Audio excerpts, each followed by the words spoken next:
Coach will open with a statement. Raise your hand. Put your mic. How's everybody today?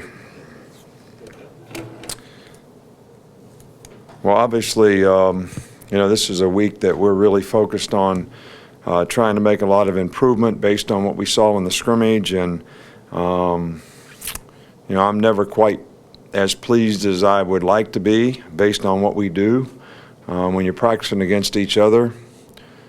If one team does something good, that means the other team probably didn't do it quite so well. So that's a little bit of an issue. But the things that I think we want to definitely be able to continue to have is we got to be able to give effort, play with toughness, and we have to have more guys that can execute and do their job without making mental errors.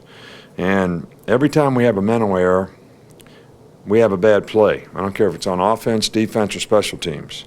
So we can control those three things. It don't take a lot of ability to be responsible, to know what to do, to give effort. That's a choice. To play with toughness, that's a choice. So that's something that I think we really need to stay focused on here and push the players through so that we can make the kind of improvement that we need to make. We got a few guys that are nicked up, so that Deshaun Hand had back spasms today, so he was out to practice early and went in. And, Dalvin Tomlinson is sick. We are getting Eddie Jackson back out there, and he's starting to do some stuff, so that's good for him. Richie had his surgery. Everything went really well, so, we expect a full recovery from him. The other thing that makes it even more confusing now is we overload our players a little bit with things that typically this time of year that we see from other teams that we don't see from our own team. So that makes it a little bit even more confusing and complicated in terms of the multiples that are created where they can make mental errors. But I've always been kind of a whole part whole guy. Throw it on the wall, see what sticks, pick it up, throw it again until they get it. So it's a little frustrating right now that we are where we are, but we're making progress to get where we need to go. So I'm excited about the approach that the players have had so far this spring. The coaching clinic's coming up this week, and we've got some great speakers at the clinic: Tony Dungy, Steve Spurrier, Bill Polian, Frank Beamer, Jeff Stoutland, who was a great offensive line coach here and is a great one in the NFL as well. So we got a lot of really good coaches speaking at the clinic. We always try to make this the one thing that we can do for the high school coaches who do a great job of developing talent for us and promoting our game so that more guys play it and have fun playing it. It's the one thing we try to do for them. So we're really looking forward to that getting started tomorrow night. One other thing that I would like to speak about is, when ADay comes, ADay is a special day around here, and I want our fans to know that it's really important to our players, how they support our team during ADay. And, that's something that we've been really special at, that I think other people are trying to sort of copycat to make their game a big thing so that they can say they had the most people at the spring game and all that. And I think it's important that our fans show that they have just as much interest and enthusiasm for the program as they've ever had, and they continue to come and support the team at this time of year. So we're working hard to get ready for that game, and I know our players really look forward to it, and always special to them if we have a great crowd there. Start up front with Mark, front right. Yeah, I know when we talked to you after the scrimmage on Saturday, you said you watched the film of the quarterbacks to see how they did. How did they do on the film, and how are you splitting those reps this week? We haven't changed how we're doing the reps. We're still giving everybody a chance. I think the guys that have the most knowledge and experience played the best. But we also recognize, when I say that, I'm talking about Cooper Bateman's been in the system the longest, and David Cornwell, they probably played the best. The two younger guys, even though they demonstrated that they have a tremendous amount of upside in terms of the way they played, their consistency and performance because of their confusion, lack of knowledge and experience, poise under pressure, whatever you want to talk about, which is not unusual or uncommon or surprising for young guys the first time they go out there. They probably weren't quite as consistent as the other guys. So we're continuing to try to give everybody an opportunity, and I think we'll probably do that the rest of the spring. Back to the left, in the middle with Michael. With guys you have moving around different positions, different experiments this spring, does it take a certain kind of person to be able to adjust and move to that kind of role, or is it just more based on the need at a position? Well, I think that the more diversity a player has, which part of that is ability to adapt, ability to adjust, is critical to the guy's future as a football player. The more different things you can do, the more different things you can play, the more value you have to this team or some other team you play for someday. So, but I also think when guys learn how to adapt and develop at positions and understand concepts, they're more adaptable in the game. All right, so when something comes up in the game that we have to adjust to on the sidelines that we didn't practice or we didn't see, they can make those adjustments better because they understand the concepts and they've been exposed to it in different ways. So I think that's really important. I remember when we used to play the 49ers when I was at the Cleveland Browns and Bill Walsh was the coach. I would say, look, they're going to run this pattern. This is how we match the pattern conceptually. But they're going to run out of a different formation where somebody else is going to have to do it than the way we practiced it, because that's the way it happens every week. Well, so I might play Mike, which puts me in a certain position, but the way they run the pattern, I'm really got to do what the Will did. So the more you understand about this, I think the better you can be and we can be, and the more diversity you have as a player, the more value you create for yourself. Back on this side, Ben. When you meet with underclassmen who are thinking about entering the NFL draft after the season, generally, what do you talk about in those conversations? Is it about their role for the next season, strengths or places to improve? Or are there any similarities in those conversations with what you might have with recruits? No, I think that the big conversation, are you talking about our players? Yes. That conversation is all about value. And, if you get a third-round grade, all right, here's what your value is. This is how much you're going to make. This is the contract that you're going to have. Now, can you improve your draft status by coming back to college and doing these things?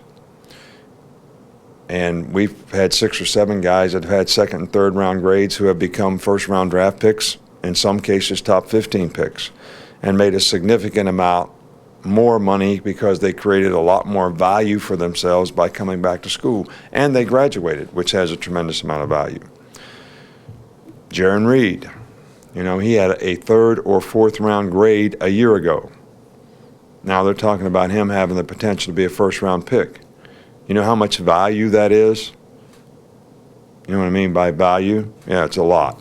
Well, we have the scale of how much it really is, and a lot of our players see that value. I'm hopeful that more and more players and more coaches can get their players to see that, because there's far too many guys. 97 guys go out early for the draft. And you can make any excuse you want, poor family, whatever. If you're going to get drafted in a position where you don't have a very good chance to make the team and you could have created more value by staying in school, you should stay in school, because you got a better chance to support your family next year when you become a 3rd round draft pick rather than be a 5th or 6th or 7th round guy that has very little chance to make the team. So we've only had 2 guys here that went out for the draft early out of 20 that I disagreed with their decision based on their value. And I think our guys sort of have been pretty good about that. I hope we can continue to educate them in a way that them and their families understand, what they're trying to do. The other thing that, you don't understand is when you get a contract as a 3rd or 4th round pick, you are stuck with that contract for 3 or 4 years. So you can say, I'm going to go make the Pro Bowl, coach. I'm going to show them. Still get paid the same.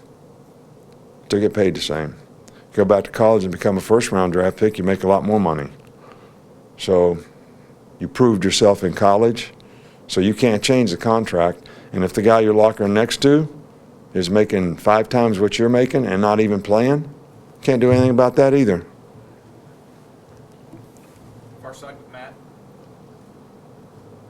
Hey, Coach, with Xavier and Marks, what are some of the different things that you feel like he brings to the table, and what does he need to do at this point just to carve out any sort of role for himself, whether it's on offense or on special teams? Well, he's really made a lot of progress and improvement as a receiver. I think that he played kind of running back most of the time in high school, and so it was a little bit of a transition for him last year to try to become a receiver. But, you know, he is very quick, very fast, has very good hands.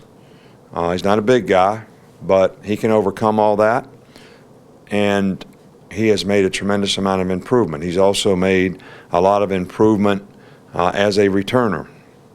And I think the number one thing that if I had to say anything that he has to prove is if you're going to be in those positions as a punt returner or a kickoff returner or even a slot receiver, you know, your ball security has to be something that everyone can depend on. And, you know, I would say that to anybody that was going to do that on our team. But he has made a tremendous amount of progress, and I think can contribute to our team in those roles next year. 2 more, Kirk and then Alex. Coach, you were talking about the ADay game, and there's chatter this time of year about the possibility of teams playing other teams to end spring rather than an inter-squad game, and I wondered what you thought about it, what the positives or negatives were, and if you think that might ever happen. Well, I don't know if it'll ever happen. I think that we should do as much as we can. We are in, you know, our players are here to get an education. All right, but I'm not naive enough to think that we're not in the entertainment business. So sometimes, you know, when fans have interest in certain things and things that create interest for fans, maybe that's something that we should consider. Me personally, I think you get a lot more out of spring practice when you can just practice the things that you want to practice to get ready for the fall, and you don't have some game preparation that you have to get ready for because you're going to play somebody in the spring. That's just my selfish coach coming out, all right? But I'm sure the fans would all rather see that. Now, whether it's best for the players or not, which would be my number one concern, I really can't answer that. I don't know if it is or it isn't. I know one thing, when you play 15 games and you don't get finished playing until the middle of January, you know, it takes a little time for your team to recover, and the downtime until you start up again for spring practice is, you know, not that great. So it's a lot of football for college guys to play. Last one right here. Nick, I wanted to ask you, it's kind of a 2-part question. You've been critical of satellite camps in the past. I know the NCAA is kind of ruling on the SEC's proposal this week. Has your stance on them softened at all? And is there any, you know, if it doesn't get passed, do y'all have anything in the works already? You know, I'm really not even thinking that it's has that much value. I mean, what would be more interesting question for you to research, and I can't answer this, but the teams that have done them, what value did it serve? How many really players did they get? They had some players commit to them, and I know some of those players decommitted, and I know they even wanted to drop some of those players when they found out that they could get better players. I love the system and the way we do it now. If everybody has a satellite camp, every player will have 62 camps to go to. I don't know how that works. You know, the way it is right now, if a player's interested and he comes to your camp, he gets to see your campus, he gets to meet, you know, players, gets to work with your coaches a little bit more because he's in your camp, at your place. So I think there's a lot of value and our camp has never changed philosophically in that our camp is not just a recruiting camp. Our camp is to promote and develop and help improve football players for their team. And I think we can do that a lot better here in a 3-day camp than we can running all over the country doing satellite camps just for recruiting purposes. I mean, we already have combines with, Nike. We already have the opening. We already have all these things that are great for the players. So how many teams play Division I football? Are we all going to go have a satellite camp in every metropolitan area? That means they'll have 113 camps in Atlanta, 113 in Tampa, Orlando, Miami, Dallas, Houston. I mean, sounds like a pretty ridiculous circumstance to me for something that nobody can really determine, did it really have any value anyway?